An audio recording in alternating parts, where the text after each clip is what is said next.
Today we're going to go over a squat, the correct form for a squat. Today we're going to practice using a bent, so this is a modified squat. The first thing I'm going to ask you to do, Francis, you're going to go ahead and sit down. Alright? And then from there you're going to go ahead and stand back up. I'd like for you to actually come a little closer to me, and we're going to do it again. So sit down, hinge, and then you're going to go ahead and stand right back up.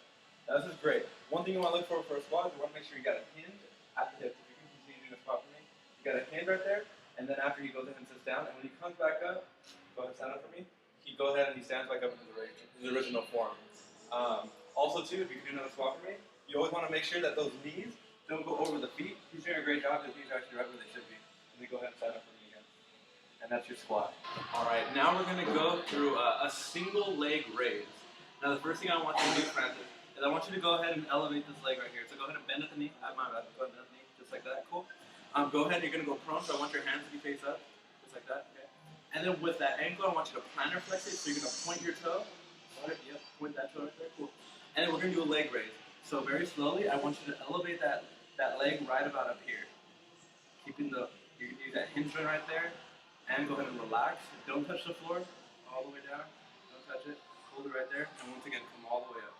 Notice how he keeps his body in full control. He's not dropping anything or slamming anything down. It's a very controlled movement from the top to the bottom.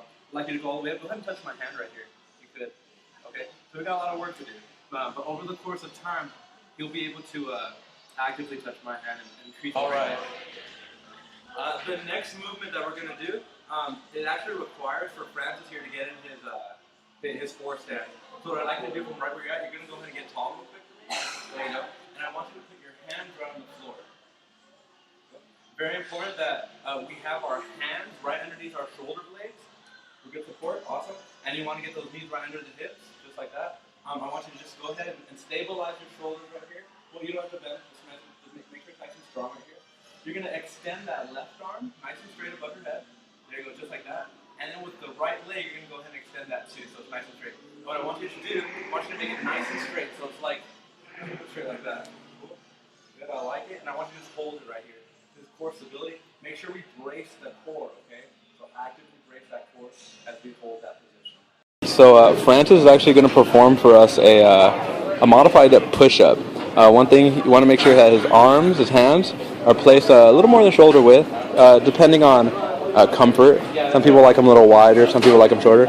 Also, if you notice, his back's in perfect alignment. It's nice and straight. His toes are right there and they're flexed. And one thing I'm going to ask you is you're going to go ahead and you're going to go down and you're going to push off. So similar to pushing a car, go ahead and push up. Do it again. Notice too that as he does it, his elbows don't flare. Show me that incorrect flare that we talked about earlier. So do it one more time.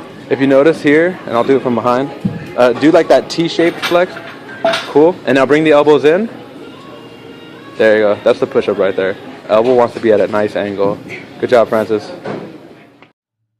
In this example, Francis is going to show us how to perform a row using the resistance band. Please note his form. Feet are typically at shoulder width apart with his arms extended in front of him.